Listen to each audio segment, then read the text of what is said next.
ዛሬ ደግሞ ስለምናወራችሁ ነው መሰላችሁ በህይወታችሁ ውስጥ ይሉኝታ የሚል ሀሳብ አለ እና ልክ ነው ወይ የሚለውን ነገር ልጠይቃችሁ ፈልጌ ነው። እኔ ጋር ልክ አይደለም ይሉኝታ የሚባለው ሀሳብ ማለት ነው። ማለት መናገር ባለብኝ ቦታ ላይ መናገር አለ። ልክ ካልሆነ ነገር ልክ አለ። ያ ነገር እኔ ኮንፈርት ከነሳኝ ማይናት ማንናገርበት ምክንያት እና ደግሞ ያን ሰው ያስቀይማል ኦር ደግሞ ያ ሰው እንትን ይላል ብላል። ይሉኝታ እንዴት ነው የሚገለጸው? ሲጀምር እኔ የምገልጸው አንደኛ ፍርሃት ነው። እንደዚህ ሲቀጥል ደግሞ ነገሮችን ራሳችንን ለሰው ብለን መጉዳት ነው ብዬም አስባለሁ። እና የሚጠቅም ሀሳብ ነው ብዬ አላስብም። ሲጀመር ከመጀመሪያው ይሉኝታ የሚባለው ሀሳብ የሚጠቅም ሀሳብ ነው ብዬ አላስብም። እና ነገሮች ላይ ፊት ለፊት መናገር ባለባቸው ቦታዎች ላይ ፊት ለፊት ተናገሩ።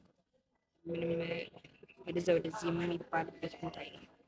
አንደኛ ልክ ይሁን ነገሩ የምታምኑበት ነገር ይሁን እና እናንተ ከእናንተ ይውጣ እንጂ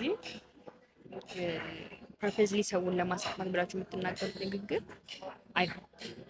ግን ነገሩ ልክ እስከሆነ ድረስ ያ ሰው ያስከፋል፣ ፍርሃት ፈርታችሁ ምናምን ምናምን ይሉኝታ ውስጥ አትግቡ ለማለት ነው። እና ይሉኝታ ልክ ነው ብለው የሚያስቡ ሰዎች ስላሉ እና ልክ ሆነ ያስረዳል።